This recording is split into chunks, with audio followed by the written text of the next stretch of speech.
हाँ, तो अब जो हम लोग देखेंगे वो विश्व इतिहास के प्रमुख तथ्य देखेंगे। क्या देखेंगे भैया?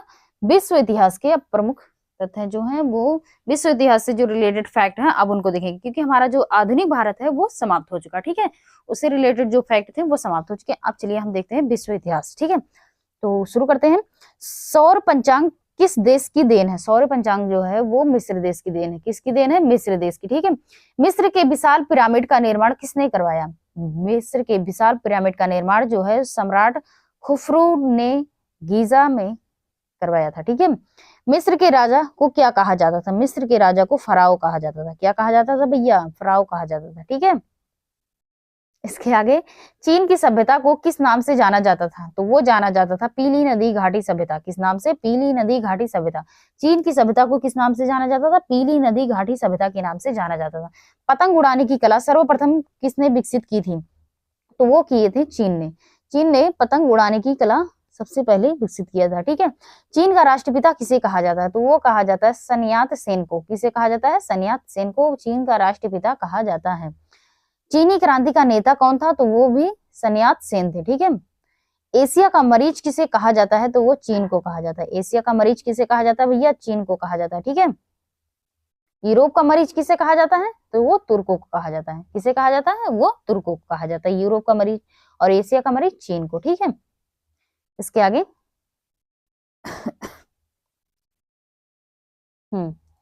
चीन के बॉक्सर आंदोलन का नेता कौन था? तो वो थे हेंग विंग। कौन थे?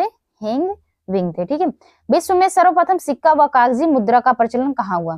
तो वो हुआ था चीन में, ठीक है। विश्व में सर्वप्रथम सिक्का व कागजी मुद्रा का प्रचलन कहाँ हुआ था? चीन में हुआ था। रेशम उद्योग की सर्वप्रथम शुरुआत कहाँ हुई? रेशम उद्योग की सर्वप्रथम शुरुआत कहाँ हुई थी? तो वो हुई थी चीन में। कहाँ हुई थी? चीन में। यूरोपीय पुनर्जागरण कहाँ से शुरू होता है? तो वो होता है इटली से। कहाँ से शुरू होता है? इटली से शुरू होता है, ठीक है भैया। इसके आगे, इटली का कौन सा नगर पुनर्जागरण केंद्र था? इटली का कौन सा नगर पुनर्जागरण केंद्र था? तो वो था फ्लोरेंस। क्या था भैया? फ्लोरेंस था, ठीक है। पुनर्जागरण का मुख्य लक्षण क्या था? पुनर्जागरण का मुख्य लक्षण जो था वो तार्किकवाद एवं मानववाद था। क्या था? तार्किकवाद एवं मानववाद, ठीक है। पुनर्जागरण का बौद्धिक अर्थ क्या है? पुनर्जागरण का बौद्धिक अर्थ जो है वो है आंदोलन। क्या है भैया? आंदोलन है, ठीक है। फासिज्म का उदय कहाँ हुआ था? तो वो हुआ था इटली में। कहाँ हुआ था? इटली में हुआ था, ठीक है। फासिज्म का जनक किसे माना जाता है? तो वो जब माना जाता है मुसोलिनी को। किसे? मुसोलिनी को माना जाता है, ठीक है। अब इसके आगे जो देखेंगे हम, चलिए देखते हैं। पुनर्जागरण काल में चित्रकला का जनक किसे माना जाता है? पुनर्जागरण काल में चित्रकला का जनक किसे माना जाता है? तो वो माना जाता है जियाटो को। किसे माना जाता है? जियाटो को। धर्म सुधार आंदोलन का जनक किसे कहा जाता है? धर्म सुधार आंदोलन का जनक जो है वो मार्टिन लूथर किंग यानी जर्मनी के जो थे वो उन्हें कहा जाता है, ठीक है। अमेरिका के मूल निवासियों को क्या कहा जाता था? तो उन्हें कहा जाता था रेड इंडियन। अमेरिका के मूल निवासियों को क्या कहा जाता था? तो उन्हें कहा जाता था रेड इंडियन, ठीक है भैया। इसके आगे देखते हैं। अमेरिका को पूर्ण स्वतंत्रता कब मिली? अमेरिका को पूर्ण स्वतंत्रता जो मिली थी वो 1776 ईस्वी में मिली थी। कब मिली थी? 1776 ईस्वी में मिली थी।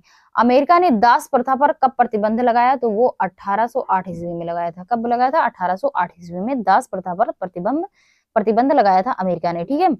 सबसे पहले धर्म निरपेक्ष राज्य की स्थापना कहाँ हुई थी? सबसे पहले धर्म निरपेक्ष राज्य की स्थापना कहाँ हुई थी? तो वो भी अमेरिका में हुई थी, ठीक है। पूर्ण रूप से दास प्रथा का अंत किसने किया था? पूर्ण रूप से दास प्रथा का अंत जो किए थे वो अब्राहम लिंकन किए थे। ये अमेरिका के राष्ट्रपति भी रह चुके हैं, ठीक है। फ्रांसीसी क्रांति से पूर्व फ्रांस की कैसी व्यवस्था थी? फ्रांसीसी क्रांति से पूर्व फ्रांस की कैसी व्यवस्था थी? तो वो थी सामंती। कैसी थी? सामंती थी, ठीक है। फ्रांसीसी साम्यवाद का जनक किसे माना जाता है? तो वो माना जाता है सेंट साइमन को। किसे माना जाता है भैया? सेंट साइमन को माना जाता है, ठीक है। इसके आगे, फ्रांस की राज्य क्रांति कब हुई थी? फ्रांस की राज्य क्रांति कब हुई थी? तो 1789 ईस्वी में हुई थी, ठीक है। इसके आगे, नेपोलियन फ्रांस का सम्राट कब बना? नेपोलियन फ्रांस का सम्राट कब बना? तो वो बना था 1804 ईस्वी में। कब बना था भैया? 1804 ईस्वी में बना था। हाँ, तो इसके आगे, सर्वप्रथम राष्ट्रवाद कहाँ विकसित हुआ? सर्वप्रथम राष्ट्रवाद कहाँ विकसित हुआ था? तो वो फ्रांस में हुआ था, ठीक है। आधुनिक फ्रांस का निर्माता किसे कहा जाता है? आधुनिक फ्रांस का निर्माता जो कहा जाता है वो नेपोलियन बोनापार्ट को कहा जाता है। किसे कहा जाता है भैया? नेपोलियन बोनापार्ट को कहा जाता है, ठीक है। इसके आगे, वाटरलू का युद्ध किन किन के बीच लड़ा गया था? वाटरलू का युद्ध जो है वो नेपोलियन और मिस्र राष्ट्रों के बीच 1815 ईस्वी में लड़ा गया था। कब लड़ा गया था? 1815 ईस्वी में नेपोलियन और मिस्र राष्ट्रों के बीच लड़ा गया था वाटरलू का युद्ध। ठीक है। नेपोलियन को बंदी बनाकर कहाँ भेजा गया था? नेपोलियन को जो बंदी बनाकर वो भेजा गया था वो सेंट हेलेना द्वीप पर भेजा गया था। कहाँ भेजा गया था? सेंट हेलेना द्वीप पर भेजा गया था। ठीक है। नेपोलियन के पतन का कारण क्या था? नेपोलियन के पतन का कारण क्या था? तो वो था रूस पर आक्रमण। क्या था भैया? रूस पर आक्रमण था। ठीक है। रूस के शासक को क्या कहा जाता था? रूस के शासक को जार कहा जाता था। क्या कहा जाता था भैया? रूस के शासक को जार कहा जाता था। ठीक है। इसके आगे, रूसी साम्यवादी का जनक किसे माना जाता है? रूसी साम्यवादी का जनक किसे माना जाता है? तो वो माना जाता है प्लेखानेव को। किसको? प्लेखानेव को। ओल्शेविक क्रांति के नेता कौन थे? ओल्शेविक क्रांति के नेता जो थे वो लेनिन थे। कौन थे भैया? लेनिन। ठीक है। रूस का अंतिम जार कौन था? रूस का अंतिम जार कौन था? यानी रूस का जो अंतिम शासक था वो था निकोलस द्वितीय। कौन था? निकोलस द्वितीय। ठीक है। रूस ने नई आर्थिक नीति किसने लागू की थी? रूस में नई आर्थिक नीति जो थी वो किसने लागू की थी? तो वो किए थे लेनिन ने 1921 में। कब? लेनिन ने 1921 में। ठीक है। आधुनिक रूस का निर्माता किसे कहा जाता है? आधुनिक रूस का निर्माता जो कहा जाता है वो किसे कहा जाता है? स्टालिन को। किसे कहा जाता है? स्टालिन को। ठीक है। इसके आगे,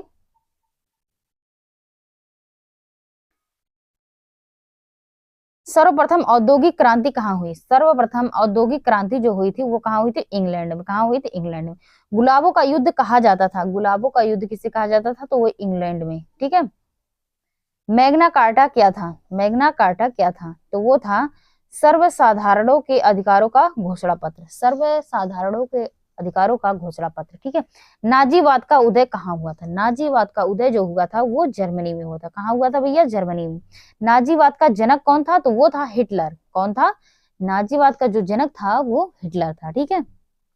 इसके आगे, हाँ अब ठीक है।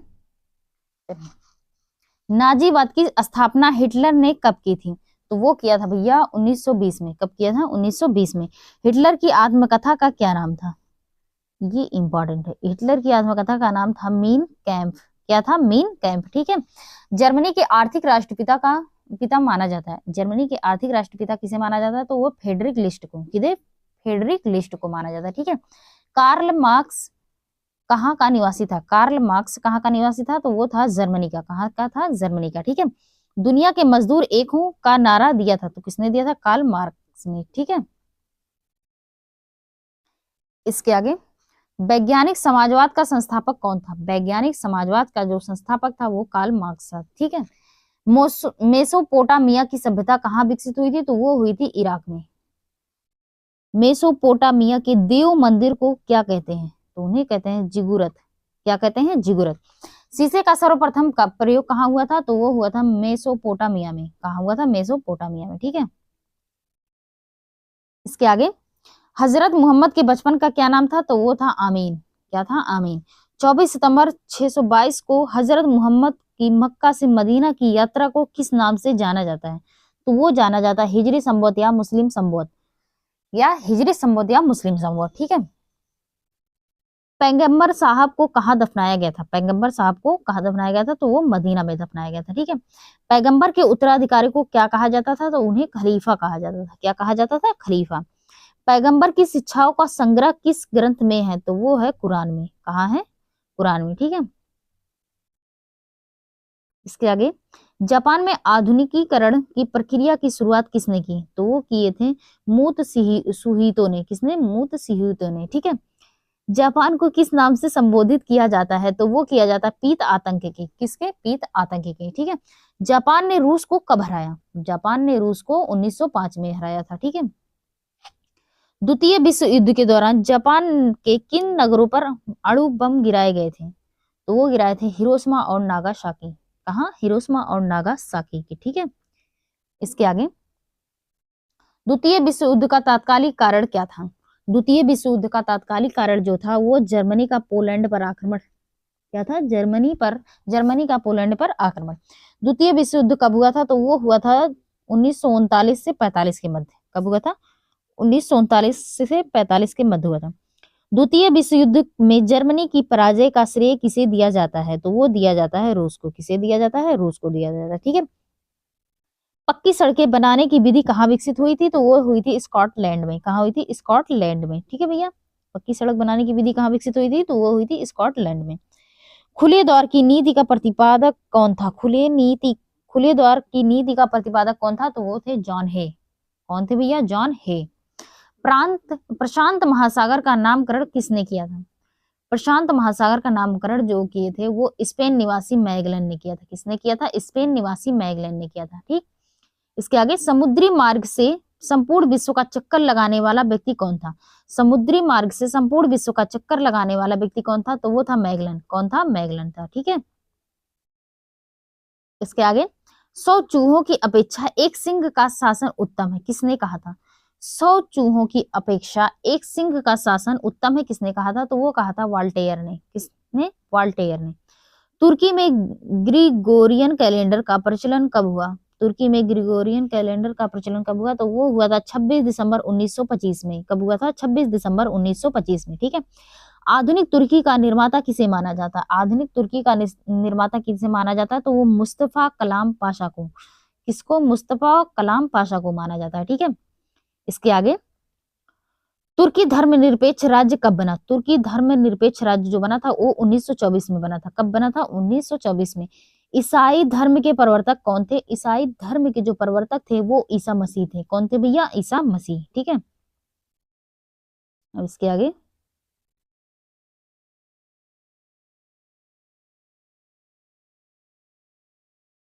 इसको थोड़ा और जूम करते हैं। हम्म ईसाई धर्म का सर्वाधिक पवित्र प्रतीक क्या है? तो वो है क्रॉस, जो इस तरीके से रहता है। ठीक है। इसके आगे, डिवाइन कॉमेडी पुस्तक किसकी रचना है? तो वो दांते की। किसकी है? दांते की। मदर किसकी रचना है? तो ये मैक्सिक गोर्की की। किसकी है? मैक्सिक गोर्की। प्रिंस के रचनाकार कौन है? तो वो है मैकियावेली। कौन है भैया? मैकियावेली। मोनालिसा किस चित्रकार की कृति है? तो वो है लियोनार्डो दी विंसी। लियोनार्डो दी विंसी। ठीक है। द लास्ट जजमेंट और द फॉल ऑफ मैन किसकी रचना है? द लास्ट जजमेंट और द फॉल ऑफ मैन किसकी रचना है? तो माइकल एंजेलो की। किसकी? माइकल एंजेलो की। इसके आगे, माइकल एंजेलो कौन था? तो वो था मूर्तिकार और चित्रकार था। ठीक है। लेटर्स ऑन इंग्लिश किसकी रचना है? लेटर्स ऑन इंग्लिश किसकी रचना है? तो वो है वॉल्टेयर की। किसकी? वॉल्टेयर की। कानून की आत्मा की रचना किसने की थी? तो वो मॉन्टेग्यू ने की थी। ठीक है। पुनर्जागरण का अग्रदूत किसे माना जाता है? तो वो माना जाता है इटली के महान कवि दांते को। किसे? इटली के महान कवि दांते को।